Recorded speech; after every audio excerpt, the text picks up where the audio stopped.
Let's go. Yeah. I'm like an addict. Do I gotta have... What's up, guys? Welcome back to the YouTube channel. I'm over here. I was just telling Milton this is like the same intro for like 3 videos or 4 videos. What that is that's the inconsistency and the indecision, and it's just me being it. I just don't know.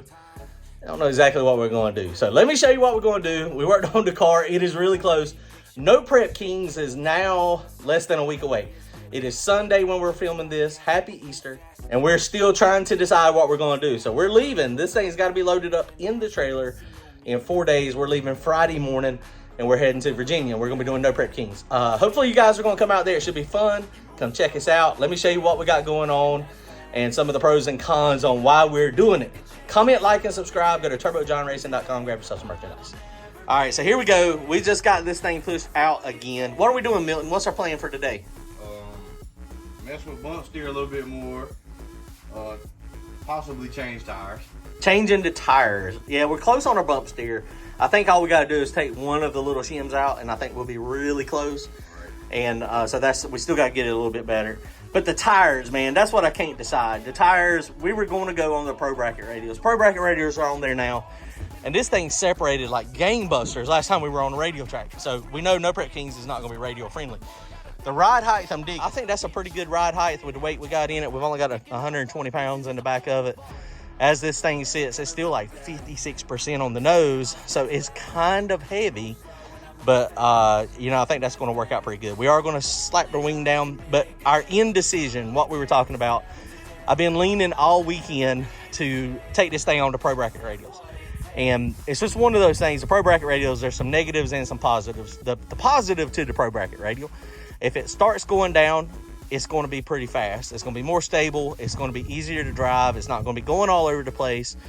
It's going to go. But the problem with the Pro Bracket radios is they are a lot less forgiving, even if you drop the air pressure in this thing. Now, the sidewall gets a lot softer if you drop the air pressure down to 12 or 13 pounds. But then if it dead hooks it and it starts kind of tire shaking a little bit, then it's a bad deal. A slick will drive through it, but a radio will not. A radio will tire shake until it breaks something or until you lift, generally. So the other bad thing is Milton was pointing it out last time we were at Virginia, it gets really good. It gets really sticky. But there are some fools that get up there and then they hit the tire really hard coming up, and then it rips all the rubber off.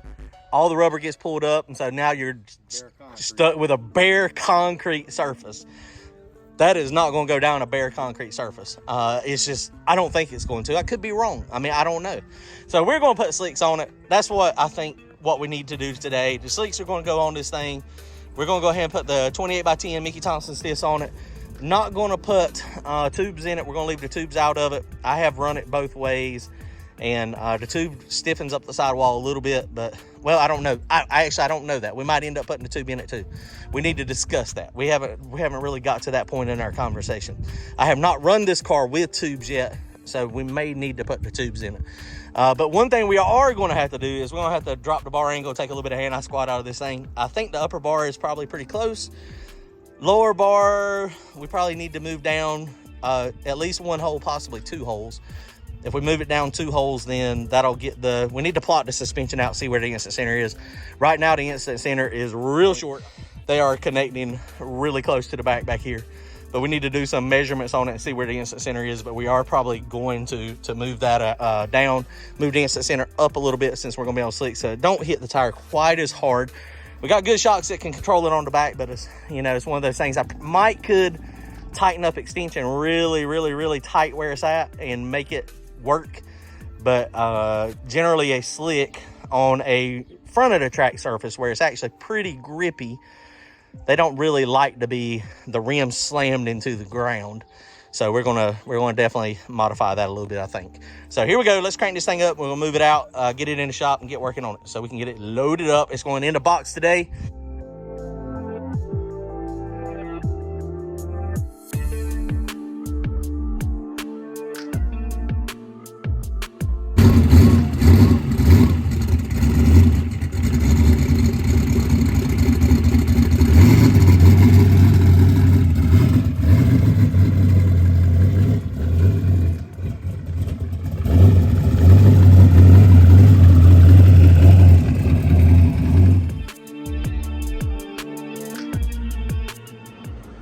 Old bump steer, old bump steer, old bump steer. I hate bump steer. Okay, so we removed I think it was a 3/8 inch spacer from the top. And so previously we were pretty close, but when it was at full extension, it was perfect, just barely bumped in, towed in. And so that's what we wanted. But when it was on the ground, it was towed out. And so the problem with that is, and it was only towing out like a 1/4 inch, it was less than a 1/2 inch, 1/4 inch, 3/8 of an inch. But the problem with that is that it's too risky to do that. And the reason why is because when you're riding, when you're sitting still on the starting line, it's towed out. And so if the car, it's got to fully extend, and it fully extends over 60 feet or 100 feet. It depends on how tight we got the front suspension. And so if it's towed out, it's slowly coming back in, but while it's towed out, it makes it kind of darty. It makes it hard to drive. So now what we've got is it's towed in just a tad. And so now with it being towed in just a tad at ride height, then it tows out to where it's perfect, you know, when you're going down track. So I think that is pretty close to what we're going to leave it there now. There again, we're tired of doing bump steer. I wore Keith out last time, and this time I wore Milton up. It's like, okay, let's change it and let's go up and down, back and forth. It's just kind of time consuming. So we're done with that. So next thing we're going to do, we're going to go ahead and put the diaper on it.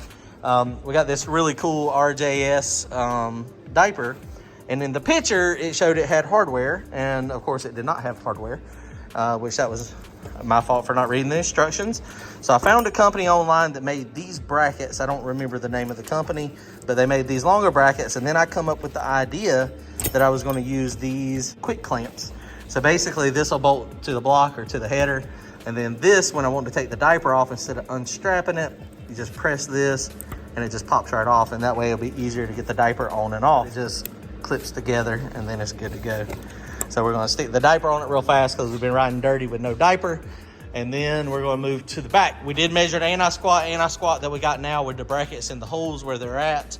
Of course it's jacked up a little bit now because of where the jack stands are, but we got about 140%, 150% anti-squat. I thought it was a little bit more than that, but we're going to go ahead and put slicks on it. So I got the slicks we're going to put on it. We decided we are going to put tubes in it, and we're going to move the lower control arms. So we got some decisions to make on where we're going to put the lower bar to figure out what anti-squat we want. It'll be either 115-ish% anti-squat, or we can go less than that. We can go down one more hole and make it about 85%, and then the back of the car squats. So we got a little bit of decisions to make on what we're going to do there. But let's put the diaper on real fast. All right, guys, so the diaper is on. My little straps worked out pretty good. It's a little dark in there, but we got those on there. The front, it's got actually 2 straps on the front too that we were able to put in. That'll keep the diaper from falling down behind the hard mount balancer. That RJS is pretty cool. So now we're going to set this down, and we're going to snatch the back tires off of it real fast, change the tires, put the slicks on it, and then once we get the slicks on it, change bar angles. Actually, we're going to change bar angles before we put the slicks on. All right.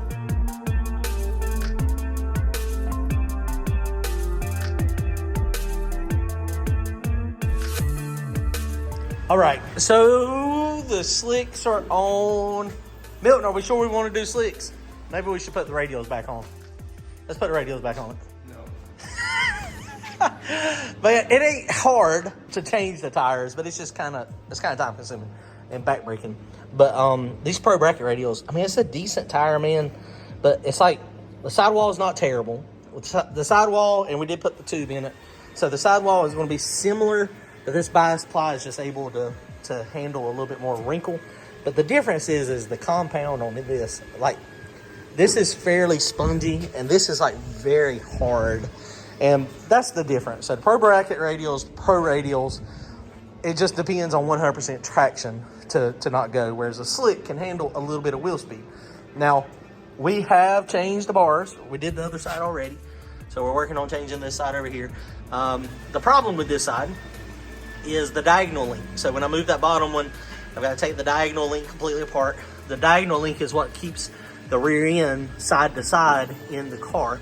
So that's going to go down a hole. So what that's going to do is the control arms are actually going to go a little bit shorter when they go down. and so I'm gonna have to readjust the diagonal length. This car is going to be getting a wishbone soon, just because that's way more time consuming. If all I had to do was just change the bars, I could have been done already. But since I got to change the diagonal, you know, it's just one of those things that takes a lot longer. We've also got to readjust the air gap on the drive shaft sensor. I'm getting some errors there, so we're going to do that. Open that up. Motion Raceworks, they say, you know, 40 thousandths is what they recommend, but it could be as much as 100 thousandths. And also there's something about the way the sensor, I saw one of Doug's videos, and he was talking about they cut a bunch of sensors apart, and you can see there's not, the whole round piece is not actually the sensor. It's a piece like this.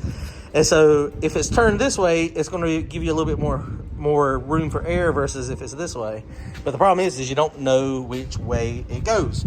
So we're going to change that real fast, fix that, try to get that going, and move the diagonal. And we decided on the bars we're going to be a little bit less than 100%. So we'll probably, that makes the shock settings a little bit different. My goal is to not hit the tire real hard, because if you hit the tire real hard, then you got to put a whole bunch of air pressure in the tire to make it so that it don't fold up on itself. And if you can keep that from happening, then you can run a little bit lower air pressure, and then it'll flatten out a little bit more and give you a little bit more bite. But changing the shock settings is going to be opposite from what you normally do for a radial. When it's separating, extension controls how fast it separates, and compression controls how much it keeps it separated. So when you go 100% or less, particularly less than 100%, compression now determines how quickly this goes up in the car. So if you got it real soft, it'll pop up real fast. If you got it real tight, it might not do nothing at all. And extension controls how much it rebounds out. So in the conventional terminology, the way shocks are actually labeled with rebound and compression, they're set up for this, not for radials. Okay, so let's finish this up real fast, and then we will be done.